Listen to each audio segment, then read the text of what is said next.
मिथिलावासी यहाँ सबके अथी बताबी जे आई हमरा संगे भेलैए कनी काल पहले साँझमे।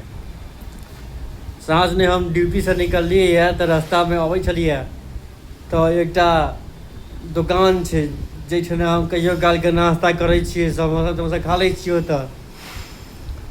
तऽ ओहि दोकानपर फेर हम आइ गेल छलिए खाइ लए सेहो। साँझमे कहलिए नाश्ता करै छी तहन जायब घरपर, नहि खाना ताना बनायब तऽ लेट भऽ जेतै। तऽ गेलहुँ समोसा खाइ लए, कहलिए ओकरा जे समोसा दो मुझे खाने के लिए। वो तो समोसा देले निकालि कऽ हम अपन लऽ कऽ बैसलहुँ खाइ लए। तब नहि जे हमरा फोन आबि गेल,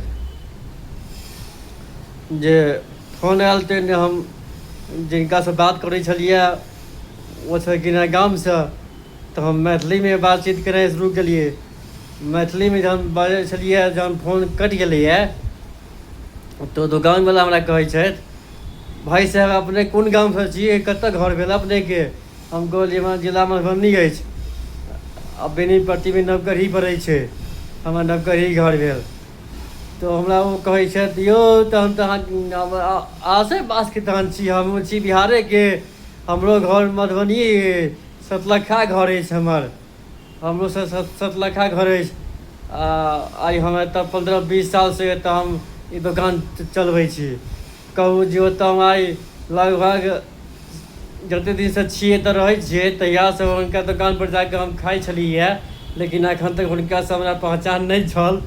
लेकिन आइ ओ की एकटा फोन अएलै जे हुनकासँ हमरा जान पहचान भेल, अपना मिथिलाञ्चलके लोक भेटलाह। आओर हुनका सङ्गे हुनका दोकानपर बैसलहुँ, गपशप भेल, बादमे बहुत रङ्गके बातचीत भेलै। तहन ओ समोसा खा कऽ फेर हम घर अएलहुँ, अपन खाना ताना बनेलहुँ। तऽ अपन मिथिलाञ्चलके ई वीडियो हमरा बनेबाक एहि दुआरे छल जे अपन मिथिलाञ्चलके जे अपना गाम घरके किछु लोकसब छथि से सब जे केओ छथि गामसँ बाहर जाकऽ अपन रोजी रोजगार, केओ कंपनीमे काज करै छथि, केओ अपने कोनो दोकान करै छथि। तऽ बहुत रङ्गके काज सब छै जे लोक करै छथि।